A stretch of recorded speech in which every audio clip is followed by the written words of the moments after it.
Today, I'm going to be reviewing the Nitecore P23i.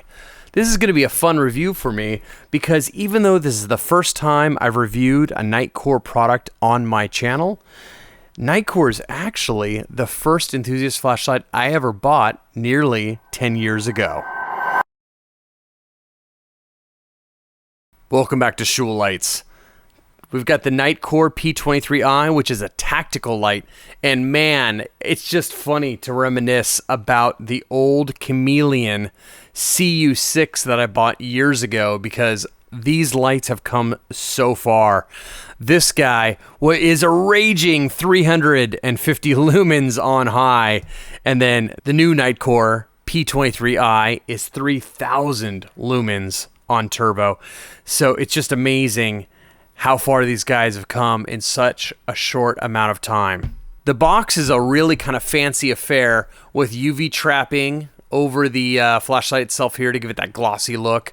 And you can see it's full color and it's got all these call outs and shiny letters down here. It's kind of a really neat thing.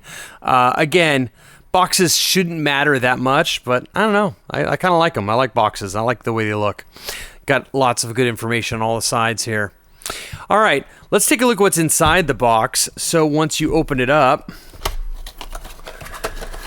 there is a really nifty looking insert, a plastic kind of insert that's got this texture on it. I'm not sure why, but I like it. And inside there is a manual and a holster. It's kind of a floppy thing. I'll show you in a second. We got a charge cable and we got an accessory bag, which has a clip, a lanyard, and some O-rings. So the holster is made out of some kind of nylon here. It's got some Velcro. I'm gonna go ahead and throw the light in it. You can see that it says Nitecore right here on the tag. Let me get a good focus on that. But I wouldn't say that this is necessarily made custom for this flashlight. It doesn't, at least it doesn't feel like it is. If I shove this all the way in and pull this over hard, you can see how much extra Velcro there is right there. So I would think this is kind of like a one-size-fits-all that Nitecore includes. Hey, it's good they include a holster. I'm not knocking them for including something for free. But if you really love holsters, this one's adequate. It's okay. Let's do a quick size comparison against a couple other lights here. And these are the lights we're going to use in the Beamshots later. So we got ourselves Cyan Sky K3 in the middle. We got ourselves a Bright PT18 Pro Oathkeeper. There you go. And then we have the Nitecore P23i. The P23 is definitely the smallest of the three, but that's not to say it's a slouch. It does have an SFT70 emitter in it, which definitely does, I think, even better than the SST70 in the Bright PT18 Pro. If we take a look here, you'll see what I'm talking about. There's the SST70. You can see it's a domed compound emitter. You can see there's 4 yellow emitters stuck together in one die. But over here, we got the SFT70, which is a domeless 4-die compound emitter. And they're made by the same company, Luminous, but they definitely have different looks. This one's floodier and this one's throwier. And I prefer the lack of tint shift and the additional focus of the beam on the SFT70 over the SST70. Then the Cyan Sky K3 here that we're going to look at outside in the Beamshots, it's got an SFT40, which is a smaller emitter than the larger compound SFT70. So SFT40, SFT70 in the Nitecore P23i. It's definitely a well-made light. There's no hard edges, nothing poking out. The anodization is very even. It's got a nice look to it, kind of a future techno, but then there's some, I don't know if this is knurling. It's probably more milling. It's made to look like knurling, but it looks like it's milled that way. There's an aluminum light. The black anodization is very even. Let me get that little speck out of there. There we go. And you can see there's minimal branding, which is always a good thing. There's a serial number here, little hot symbol. The name, which is diminutive, I like that. And then the model. And then there's the CE listing. So that's just kind of trade listing there. You can see there's little beads here.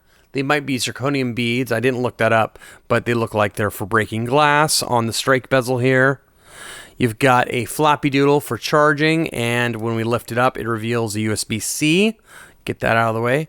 There's a USB-C port right there. Big chunky affair, this floppy doodle. I like it. I like chunky floppy doodles. They feel like they're going to last. They feel like they're not going to break off the first time you use them. And then on the back here, on the tail, we got a guarded switch. So there is a clicky right here, which protrudes a lot, which is going to make it really good if you're using gloves, because you're going to find it easily.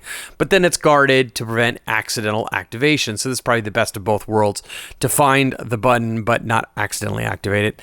And then there is a secondary switch right there. You can see it says mode on it, and it's got a grip and you can feel it. And this is an E switch. Now, because of the fact that it's got dual tail switch design, and one of them's a mode E switch, the only way to get that signal over to the driver in the top here is to either use a secondary sleeve on the inside, which Nitecore did not do that. Their light is very svelte. It's not as thick as some of these other ones. And this doesn't use a sleeve either, but I'm just saying that it's a relatively thin light for what it is. So how did he get the signal up there? And the answer is proprietary battery. So let's enter the battery and charging section, and we'll start out with the fact that it includes the battery, but it is a Nitecore proprietary battery with both anode and cathode at the top here, as well as something going on at the bottom here. I'm not really sure if that center matters. I haven't tested it, but you can see that it's a non-standard battery, and you're going to need to use this non-standard battery. You can't use a standard 21700, because if you do, then the tail switch modes are not going to work. I'm not a big fan of using proprietary batteries just for the sake of it, but it does seem like an engineering solution to using a complicated E-switch and switch combo on the back without using an internal tube and causing extra bulk. So I forgive them for that. Now let's take a look at the UI now that we've talked about the fact that there is that proprietary battery for the UI. So how's the UI work? Well, there is a tactical mode and kind of a normal flashlight mode for this flashlight. Mine shipped in normal flashlight mode. In normal flashlight mode, you've got the clicky back here, which is a forward clicky, so you can half press to get it to come on, and then press further to latch. So here, listen. There's that click. So that's pretty standard. Now, when it's on, the mode switch right here, you can tap it to go up the modes. Okay, and we have kind of a low, medium high, and high, and then it goes back to low. Now, if you press and hold, you get to the turbo. So there's your turbo. Now, the last mode you're on is memorized with the exception of turbo. So if I'm on the high here, let's see here, let's get to it. There's the high. When I click it off, when I click it back on, I go back to the high. Okay, if I go to the lowest, click it off, I stay at the low. When it's on, there is a power indicator on the side to show the state of charge of the battery. So that's how the main switch works in conjunction with the mode button on the side here. But the mode button is also strobe ready, meaning that even in normal flashlight use, if it's off and you press and hold the mode button, you get a tactical strobe right away. Now, let's go ahead and throw this flashlight into tactical mode so that when you click the back button, it always goes to turbo right away. Now, to do that is kind of interesting. I never would have guessed this if I hadn't read the manual.